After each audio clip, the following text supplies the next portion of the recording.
Hey everyone, welcome back to Buzzworthy. I'm your host, Shlacey Harris. I dive into the rare stories entrepreneurs tell about building their businesses, but most importantly, themselves. Let's get into it. Good morning, Buzzworthy. It is Shalacia Harris, your host, back with a new entrepreneur today, Meisha Watson, who is an entrepreneur but has had a winding career journey from television to having her own podcast as well. But it's really been an intentional journey for Meisha, where some of us get a little bit stuck in checking boxes and doing the right things. She's really been choiceful about what she's doing and what her next steps are. And she's going to take us through how she's made those decisions over the year that's landed her in this position now as entrepreneur, building her business, helping nonprofits build their visibility online. So, Misha, so glad to have you here to talk about your life journey and crafting your life. Thank you so much. I'm so excited to get started and chat about everything. It's been, as you said, quite an adventure. Yeah. So Misha, what is it that you think, looking back, really prepared you for this moment of becoming an entrepreneur? Well, I think ultimately being an entrepreneur is about riding the wave, and saying Yeah. what an entrepreneurship looks like is it's quite an adventure, but it's unpredictable. And so Very I think starting unpredictable. off my career as like my life, I should say, and jumping in and out of different kinds of schools and jumping into like moving from England to Canada and like, school to school and that sort of thing, having a lot of like, I guess you would say upheaval, but positive upheaval in my life has just taught me throughout the years that like nothing needs to stay the same. I don't want anything to stay the same. If you're not growing, you're dying in my mind. And so I think that's all prepared me for the opportunity now where I'm like, well, now what do we do? This isn't working. Let's switch to this. Or this is working. How do we grow it? Do we want it to grow? Like having all those questions answered is something I've been doing my whole life in various different ways. I love that you took it all the way back then because people don't really, think about how impactful the the unrelated stories are, Yeah. and that's something I can relate to. I lived in different countries as, a child and moving around and changing schools and all of this stuff. It's all about like adaptability. Yeah. Can you adapt to the new environment? Can you craft your own space within that environment and still be yourself and be authentic to yourself? And I think that's one thing that really shines through for you is really stick into like who Misha is. But first, like, how did you define who Misha was through that journey? Oh, I love that. It's almost like on a dating app when they ask you, like, how would your friends describe you? I'm like, well, she's fun, she's joyful, she's direct. I think ultimately the way I describe myself is there's not a whole lot that I'm hiding when you Yeah. meet me, you know what I mean? Like, I Hmm. think the Londoner in me makes me incredibly direct when it comes to sharing about what I do, what my dreams are, what I don't like to do, and stuff like that. And so, what's that expression? You get what you get, or what you see is what you get. There it What you is. What see you is see what you is what get. you get. Yeah. I feel that way, like even over on my podcast, I'm always saying like, they're all my friends because I'm like, when you meet me, it's the same girl. Like it's the same Hmm. girl. So yeah, I would describe myself as, hopefully um honest and transparent. And in fact, the things that you don't know about me, I will tell you you're never gonna know about me. Like I know what to keep to myself, and I'd be like, nope, not for you, sorry. And that's kind of always been my way. But there's so much confidence around that, right? Because especially in the day of social media, and that's a big space that you and your business play in as well, too. Yeah. There are these constant masks that people wear all the time. And as humans, we sort of see through those different masks that everyone decides to put on a day to day. And we all sort of have like these very base masks, like this is our professional self, this is, our at-home self, and all these different spaces and places that we belong to in the world. Um, and sometimes I think people find it hard to weave themselves through those areas. And Yeah. so there is this level of confidence, I think, that comes with the ability to be like authentically yourself in every Yes. scenario, but knowing what to give the situation. And I think that itself also adds to, what really prepared you to be an entrepreneur because this is a wild journey. Oh, You girl, know, girl. I it's was even wild. thinking the my one of my first jobs in film and TV, I guess big job, my big break kind of thing, was at YTV. And when I was on that show, I was a children's host. So there's a version Mhm. of you that you put on TV. You know, you are hyper, you are always happy, you are always hypercharged every time the kids see you, every time the parents who are sitting beside the kids see you. And that's not me, right? I have nuance. I'm a human being. And in fact, at that point, I think I was started there at 26 years old. So it wasn't even like I was, 19, 20 years old. I had experienced a lot of life by then. And so Mhm. I think the primary reason I find myself being incredibly authentic and honest and transparent now is because, I did so many jobs where I really couldn't show all the facets of my personality.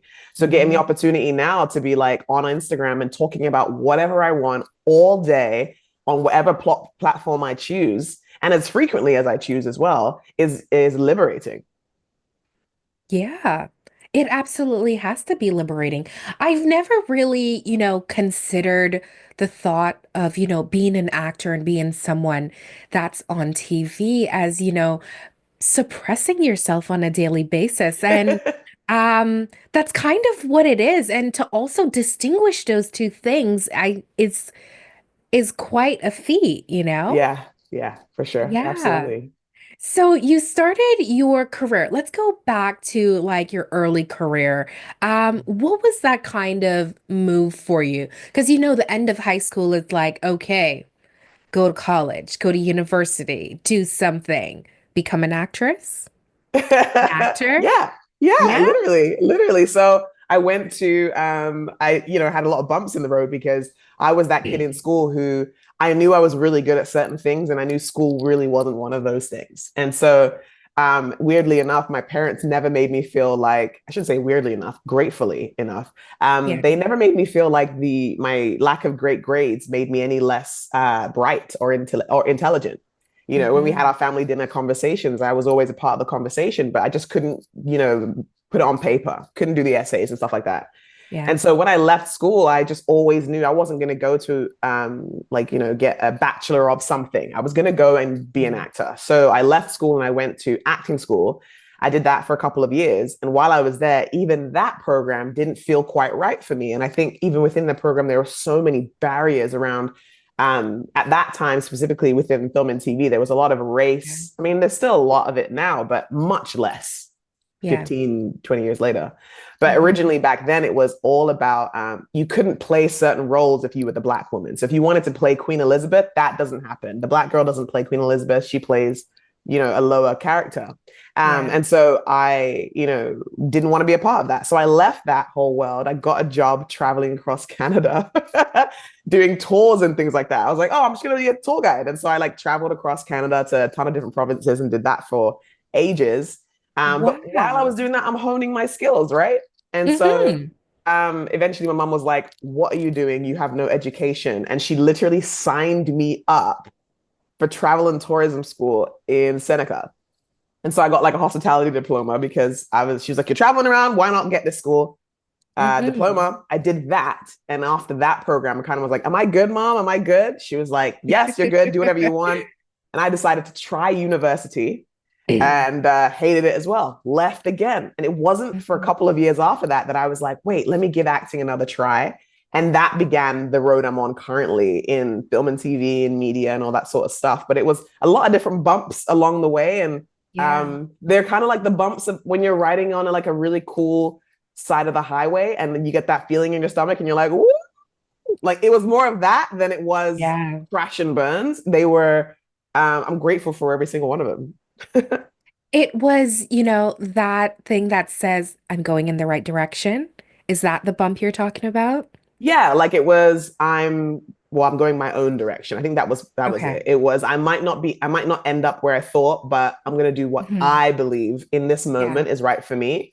And a lot of Hmm. people, most people were confused by my decision making at the time. And I get it. It was very, all over the place, but it was what I wanted. And as long as I was doing what I believed was best for me, I was a happy bunny, you know? So, what would you say to somebody who is, sort of in that space where, their parents might not be happy with like the decisions they're making with their lives right now, and but they're still intentionally doing something, but something they love.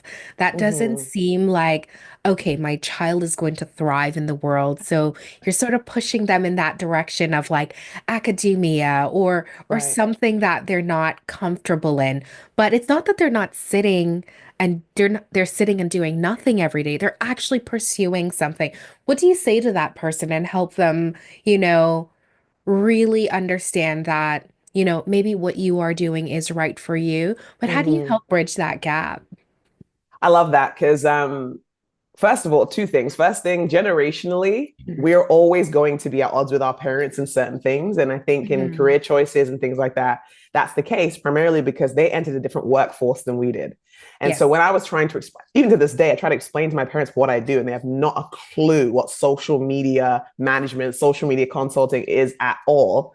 But they just want to know that I'm going to be okay. Right. And Yes. so my Yeah. second point is that parents just kind of want to know, and parents and even just family members, people who truly love you and are concerned, they kind of want to know you've thought it through. So Hmm. think it through. You know what I mean? I think when I left acting school, I had this plan. I had a job I was already going to book, why I was going to do it.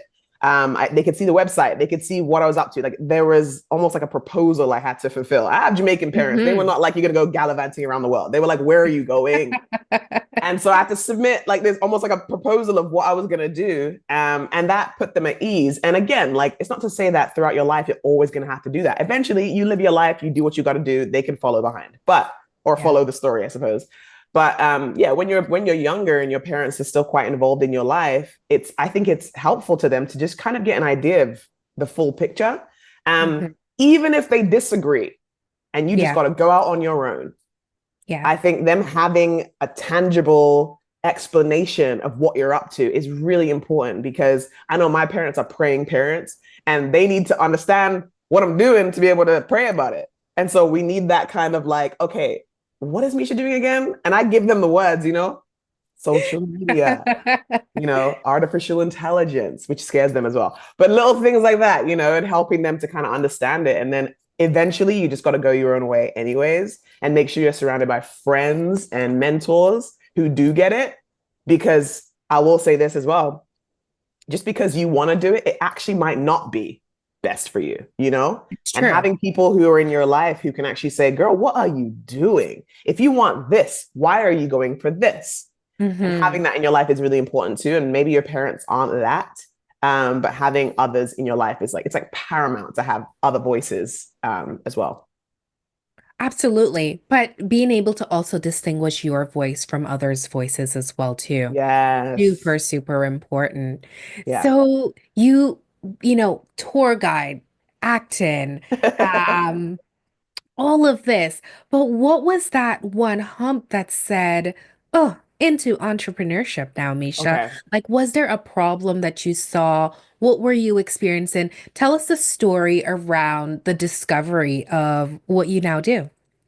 So cool because it's been 8 months now officially of entrepreneurship. And Hmm. I tried this once before, right? Like when I was in my 20s, I said, I'm going to be an actor. And when I started doing that, I look at that as entrepreneurship because you are Oh, realistically running well. your own business. Hmm. Especially the tax man definitely believes you're running your own business. And so this is my second time around. So I had a lot of time to kind of plan out how I wanted to do entrepreneurship. But the reason that I took that jump was I was working for an organization that is been around for a really long time and they treated me so well. Like I was like a kid. Like they were so supportive of my dreams and ideas. There were times I was like, I'm gonna do this now. I'm gonna do this. And they'd be like, yep, cool, go for it. Where's the proposal? How's it going? It was that sort of thing. I got a lot of help. But there was a certain moment where I realized that I had finish the assignment, so to speak. Mhm. I went there to start my show, Hey Meisha. We did 2 seasons, seven like stage plays, 2 magazines. We did all these things, traveled Canada with the show. Like it was huge, amazing stuff. We did it through pandemic. We did like Wow. online summer camps for kids. We did conferences. And like I look back and go like, yeah, we did it all. Like we could have just kept on doing it, but we had Mhm. accomplished all these things. And this is the weirdest reference ever. But I forget his name now. He's a late night host. Jon Stewart? No, maybe Jon Stewart. Anyways, he left and came back. But he said he needed to leave his seat when he realized that someone else wanted that seat more than he wanted it. Oh, Because for wow. years he was like, I love this job. Ain't nobody gonna do it better than me. Like he was just gunning Mhm. for it. And then he said for a few years, he started coming into work and it was such a drag for him. And he said this was Yeah. the pinnacle of his career, getting his own late night show. And yet it had become a drag. And he was like, I've got to go. And for me, that's similar to how it happened. I lost some of the joy around doing the job. And I wasn't phoning it in by any means, but I started Mhm. realizing that if someone wanted to do a part of the show, I'd be like, great, come on in. And I was welcoming people in. But I realized, Meisha, are you like slowly like Giving away delegating your job? away? Yeah. Are you delegating away the job? Like, what's going on? And that's kind of like what was happening. The first season looks very different from the second season because the second season, I really wanted kids to be a huge part of it. And they were more actors in the show, whereas originally we had professional actors and I was acting. So it was like a lot of shifting happening over the years. And eventually I was like, okay, the only way I'm going to be able to build the life that I truly desire and can grow with me for a lot longer than 5 years is if I work for myself. And Mhm. so it took a good like year of journal entries to leave and to make the decision to resign. Um, and then it took months for me to actually resign and then end up giving like 3 months notice because I was just like, so I don't know, felt guilty. I felt like I was letting everyone down. I felt like people would maybe lose their jobs because they were working for me. And so it was always panic. And I'm so glad I did it. But looking back, like, man, the amount of stress leading up to leaving, like, I wish I had lost weight during that time, like, at least around the waist. But instead, I was just snacking like nuts because I was so like stressed out Yeah. about leaving over those last months. But yeah, that's what it was. I'd finished the assignment. I knew it was time to go, and I knew that I was sitting in someone else's seat. That is such a good analogy, and I'm definitely going to use it moving forward. Because I think it also sort of positions you in this place when, you know, if this is the path you're supposed to stay on for yourself, and the path that you truly want, then that feeling isn't necessarily going to change. It might change in a Right. different way, but it's not going to veer you off to the next thing. And I think not everybody is built for that, right? And that's why entrepreneurship isn't necessarily created for everyone. Yeah. So you being able to identify this no longer excites me. This no longer drives me. It's no longer my why in this moment. Um, is a really, really pinnacle place to be. So when you found yourself there, what was it that did you just start identifying new opportunities for yourself? Or there was like a problem area that you said, hmm, I think my skills and everything I love could be sunk into this next thing that Right. I can fix and grow and make a difference. Wow, that's a good one. I think for the last year, while I Mhm. was working full time, I really wanted to help smaller organizations create content that was not horrible.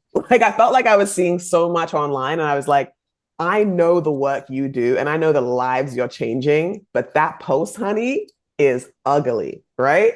Mm. And I know the budgets because we were at a big organization and we didn't have the greatest budgets over there. So knowing that coming from to the even smaller organization, I was like, I know it's tight.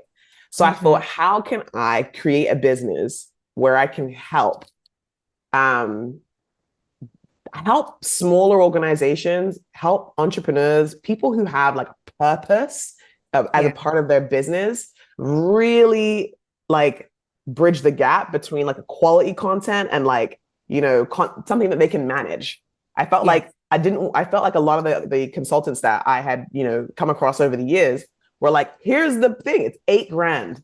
How do you, and I'm like, girl, most businesses, so I shouldn't say most, I don't know statistically, Small businesses. but Yeah. small businesses and $8,000 might be what they make. You know what I'm trying to say? They might be making money at another job and their business makes $8,000 that year.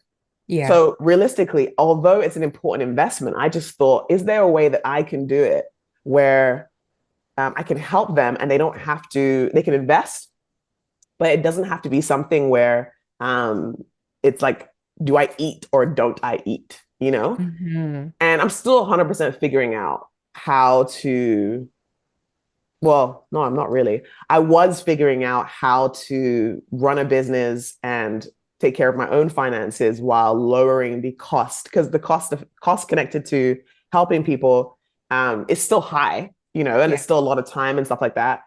But I didn't want to change my like proposition. I want to Hmm. help small businesses, entrepreneurs, and small organizations, create high quality content that reaches people. Yeah.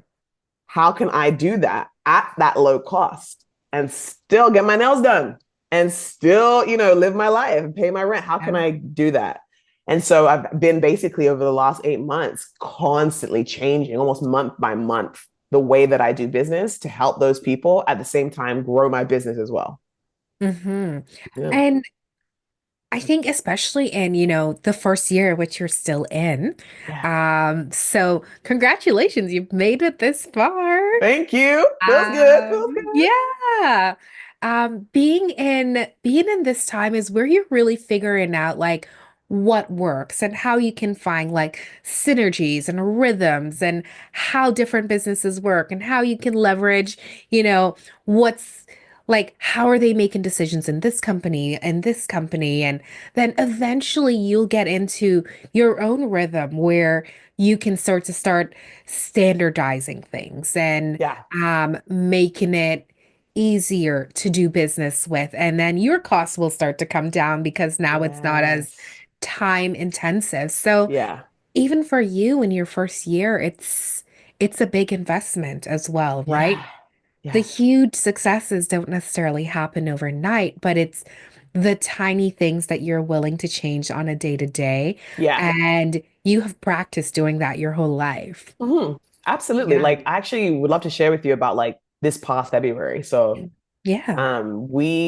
So I started building all of my clients up from September to December. Client, client, Mhm. client. It was like, Meisha's working on her own. We can work with her because I was with this big organization, but now I'm available. And so I Mhm. got all these calls, all these leads, and I was building up my client list, and it was going decent. I would not say well, but decent off the first couple of months. And then Christmas came around, and everyone was like, just wrapping up the year kind of thing. So there wasn't like a need for it for them to sign on during that time. But I kept hold of those clients. When January hit, client after client was like, I can no longer afford this. I can no longer afford this. Wow. And I'd be like, no problem. What about this? Right? Because Mhm. one of the first rules of sales is like, it ain't no till it ain't over till it's over, right? So Yes. no, I don't have that. Okay, what about this? So I did that kind of thing, and some stick around, some had to go, kind of thing. But by February, I had like a handful of clients left. I was like, how am I going to like live? Yeah. And so, girl, I went on Chat GPT and I went, is my business sustainable? And I got 6 Ooh. questions. Yep, 6 questions. And I went through each question and I discovered that the way I was running my business, the system of my business was not sustainable, Mm. because I realized in order for me to make enough money to fulfill like the lifestyle I've become accustomed to, and to then grow the business, I would not be able to sleep, and I would probably hate coaching eventually. And Yeah. something that came out of passion and a desire to help would feel like a drag on my life. And so I had to change it. And so by the end of March, I had changed the entire business and I ended up having my highest profit month the next month. So it was like a decision in Wow. February. I like was like, what? My business is not sustainable? Switched gears immediately and immediately had one of my highest profit months following. Wow. Yeah. So just taking a look in the mirror, which a lot of people are scared to do, Yeah. because a lot of people are tied to, oh, my business is just so great because my idea is great and I'm great and all of that stuff. But looking in the mirror and having like a critical view of what it looks like and what's actually happening Mhm. is so critical. And I love Yeah. that you turned to AI to do that. Of course, every day. I mean, of course, AI is a great place to talk to. I mean, ChatGPT and I are basically friends at this point. Right? Um, but how did you design your 6 questions? Like, are you willing to share them? You don't have to share them right now. Okay, you have them handy? Girl, let's go. Okay. All So right, these let's do questions it. came directly from AI. So I didn't even like create these questions. I literally said, I need 6 questions to be able to answer and go, is it sustainable or is it or not? Is it or isn't it? So question one, does your business solve a real problem? Does it have a defined market? Three, are people actively looking for your service? Because it might be cute, but does anyone actually need it? Does anyone go like, I Mm. really need this kind of thing? Four, do you have potential customers? Five, does your business have a UVT, so a unique value proposition? So what is the sweet spot? What do you do that no one else does, right? And then six, is it scalable? For me, so many of those answers were yes. Does it solve a problem? Yes, I'm helping people. Is there a defined market? Yes. Entrepreneurs, small businesses, organizations? Yes. Are people looking for it? Absolutely. Do I have potential customers? Yes. Does it have a business UVP? Yeah. What makes it unique? It's that I come from in front of the camera to behind the camera, and now I'm helping you do the same. Is it scalable? No. And Mm. that specifically was why I realized I did not quit my job just so I could start a business. I quit my job because I wanted my life to be fantastic. I wanted it to be big. I wanted it to be a life of my dreams. And it Hmm. wasn't just about building a career, it was about building a life. And Yeah. if I had to scale this, in order to scale this business, I would have to be working constantly every day, weekends. I would have to put everything about my business online. I had to, instead of being the jovial person that I am on Instagram and talking about dating every now and again and my lunch the other day or whatever, and just really being my own personable self online, I had to switch gears and just be this business person because I needed every opportunity to build this thing. I was like, that's not the life I want either. And in order to Yeah. scale it, I had to do that. So that was my primary reason why I changed everything up. Wow. Wow. Yeah. So, what was it, you know, that really allowed you to say, okay, this is the one thing? Obviously, ChatGPT helped with that, but then Mm-hmm. really taking that in, right? I guess it's your drive to, like you said, build the life that you want is Mm-hmm. what really kept you going to say, how can I find a solution that becomes scalable? What exactly changed in your business to move you from having a handful of clients to now having a record month right after the record low? Yeah. Well, I realized that my unique value proposition, which I believed was my experience, was actually me. It was my experience is separate from me and my ability to perform. And so I said, I actually need to do what I know no one else can do but me. Mm-hmm. And that is the way I perform. So I went from just coaching, which Mm-hmm. is more of a behind the scenes position, to creating content for those businesses on Mm. camera. That's something that when I get up in the morning, I could do what others might take a week to do Mm-hmm. in half a day. And not only that, I realized that was doing coaching, I had to do it in the evenings because a lot of my clients were, working during the day and they had time in the evening. But when I created content in this way for those clients, I then started realizing I could shoot tons of content in 2, 3 days, send it off, and then I was off for 2 days and started building my business in other ways. So it Wow. wasn't always about how do I work to build this thing? Because eventually, if you work to build this thing, at some point, it's got to give. And you got to say, well, Yes. when do I get to have rest? When do I get to live? And Yes. I'm not willing to give up any living. I was like, some people will be like, for the next year, I'm just going to grind. I'm just going to give it everything I got. And I'm like, I hear you. And I know that my way of doing things is counterintuitive to how people think about business and entrepreneurship. But I actually believe that living an actual life and going on my patio and hanging out in the sun in the middle of the day is why I am an entrepreneur in the first place. So the Yeah. idea that like, no, I'm not going upstairs or I'm not going for a walk or I'm not going to hang out in the park. I've got to work, was like, well, why in the heck am I doing this if that's where I'm going to end up? I finally am running my life. So I'm going to do it the way I want to do it. So Yeah. that's kind of like the mindset that this opportunity has given me. And yeah, I'm never looking back, girl. Oh, I love that. I love that. And Meisha, I just realized we haven't actually used the name of your business yet in this whole podcast. See, this is the thing. This is the thing. So it's 8 months in, and I don't have a name because I've just always used my name, Meisha Watson, So everything that I use, even on my invoices, whatever, it's just MeishaWatson.com because it was changing so much. What the Mm, business was that, I was like, okay, I'll call it purpose-driven media. And then I was like, media, Meisha coaching. And I was like, it's not all about this, it's not all about that. And so maybe I believe one day, maybe after my year, I'll be like, this is the name. But as of right now, I just tell people like, you want to work with Meisha Watson. Here's what I can offer you. And so head to MeishaWatson.com. That's like the whole thing for now, for now, for but now, for now. I think that's kind of perfect for who you are and your whole journey, though, Mm. because I'm sure you bought Meisha Watson a long time ago. Yeah, I did. MeishaWatson.com. Yeah, I did. That's like you are your brand, you know?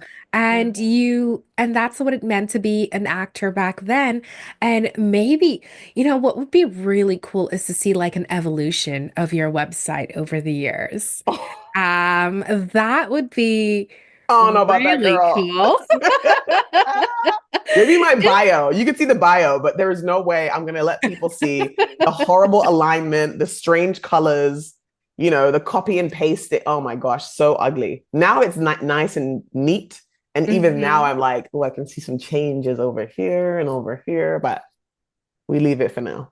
There will always be that. We're always Yeah. striving to like improve. And I think that's really the mindset of every entrepreneur is how can I Yeah. make what the status quo is a little Hmm. better in Yeah. this very unique way. And when you found your unique value proposition, you saw that.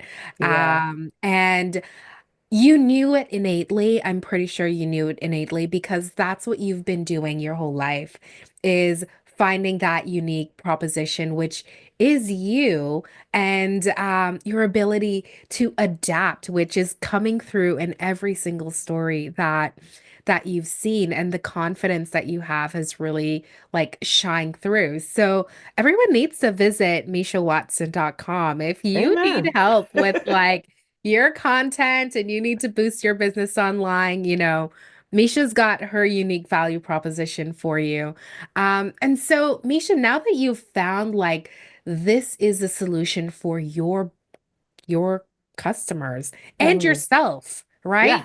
Yeah. Because, like you said, it can't just work for one, it has to work for both. Hmm. And as someone, as an entrepreneur myself, I kind of hit that wall that you were talking about at one point in time where I was just working day in, day out, day in, day out, thinking, I'll put in the time now and I'm going to live later.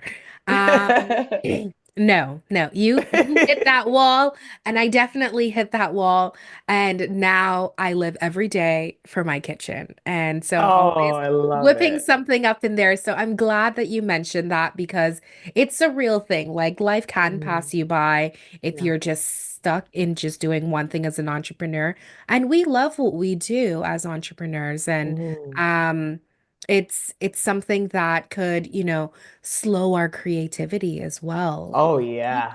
Because you're now just running around a black box with no real new light coming in. Oh, for sure. I even felt like in the first part, like the first 4 months of my business were the biggest learning moments. Just because there's so many all at once. Like, okay, what am I doing today? And like I kept on feeling like I needed someone to check in on me. Like, hey, is that thing done or is the deadline's coming up? Like I felt like there needed to be some kind of supervisor, and a moment was like, whoa, it's me. But what I was doing was every morning, I was up at like 7 a.m. and I usually like take a time to like devote to God in the mornings. And I just Mhm. stopped doing that. I was like, nope, gotta work. And at 7 o'clock, I was like, work, work, work, work, work, work, work. And for a good like month and a half, I was doing that. And I just said, you know what? Like, I need, I'm not actually any good at what I'm doing because I'm exhausted and I Mhm. don't have like anxiety, but I get paranoia. Mhm. And it's been in and out of my life forever. And I started realizing that that was creeping back in again. And I said, oh, it's being spurred on by my lack of like time to myself and time to Yeah. things that fill me. And so it was a really quick shift in September to go into to continue to do things that were filling me up. Again, at that time, financially, I was worried about losing all my money, right? I was like, I've saved Mhm. for this season. I don't want to lose all this stuff. So that panic was setting in as well. And I said, okay, well, I still need to find things I'm going to be able to enjoy and fill me up that aren't going to break the bank. And so for Mhm. those couple of months too, I was like, okay, let's find some things that fill my life up. And I have like, and it was honestly people, I realized I could just leave town. So I would just pick up all my stuff and move to my family's house for a couple of days or like hang out with my friends in a different city. I still went on trips, weirdly enough. Like, I was so ballsy, man. I was like, I'm going to Texas. And I went to Texas for a conference, and I was like how do you explain it? Like the future of ministry. Like, I'm gonna go out and you're gonna do volunteer work and you're gonna do like all this stuff. And I disappeared for a couple of days and I didn't tell anyone. Then I took some photos and they were like, oh my gosh, her business is booming. Meanwhile, I'm like, um, is this milk free? I was like out there like, do not spend all your money, but it was important to me. I needed to, be around other people who are entrepreneurs and trying new things and, breaking ceilings and all that kind of stuff. So it was important. Yeah, that community keeps you strong, keeps you going. Like Yeah. this community. Yes, Yeah. yes. That's exactly why we created Buzzworthy is because, especially coming out of the pandemic, people moved around, like I Yeah. changed cities as well too. So like how can you now find people within the same community as you and know a little bit of their story because Yeah. people always like mask like going back to the mask we talked about with their business and always being a business owner, but at the end of the day, you're just human first. And two humans can connect the same way two entrepreneurs can connect. And Agreed. without that human connection, do you have a real relationship in any capacity at the end of it? Mhm. So that's what I really hope for this podcast is for people to be inspired and for us to create a community where we know business owners from a different angle, Yeah. than just their businesses and their logos and what they do. Because the journey of what you do is it's difficult and it's also similar, in Yeah. so many capacities. But those unique areas of your life and how you view it and how you get over those hurdles, I think is what makes us all incredible and what makes all of our businesses different and, unique in that way as well. Yeah. Agreed. Yeah. So, Misha, as we're winding down, I have three questions for you. Okay. We've recently started asking this of our entrepreneurs on this season. So we want you to reflect back. I know you haven't been a year in the business yet, and you have done a lot of reflections today, but what is one thing you are going to leave in the last 8 months as you look forward to the next steps within your business? Hmm. Oh, that is so hard. Every other question, I've been like, boom, boom, boom. Oh boy. You know what? I would say this. When you get an idea, sometimes you just think, I've got this idea, I'm gonna run with it, I'm gonna finish it, I'm gonna make sure it happens, I'm gonna follow it all the way to the end. Mhm. But I actually think it's okay to have this idea, and if it, fizzles away or it becomes something else or it transforms or it's a horrible idea, to just let it go. Like Mhm. that's what I'm gonna go with, because I think I get in my head that sometimes that I've got this idea, it's gonna be really good, and then you just hold it so tight, and it's like a kid holding a hamster. I love it so much, and then you kill that Yeah. hamster, right? And it's like let the hamster go. And so that's why that's what I want to leave in the first half of my or the first 8 months is I've got an idea and it's not quite working out. It might be okay to just let it go and move on Oh to the my next. God. I love that. And so what is one thing that, yes, you're leaving that control behind, but what is one thing you're absolutely taking forward with you on a daily basis going Oh, into girl. the next year? It And I is to know do there's what I so love, much. girl. I need to do what I love because I felt like I had to do the thing that made the most money, that made the most sense, that most people agreed with. Hmm. But in fact, doing the thing I actually love to do has garnered me the most financial freedom. But on top of that, like I really love what I'm doing. Like I recently got a talent agent as well because I realized that I really missed doing commercials.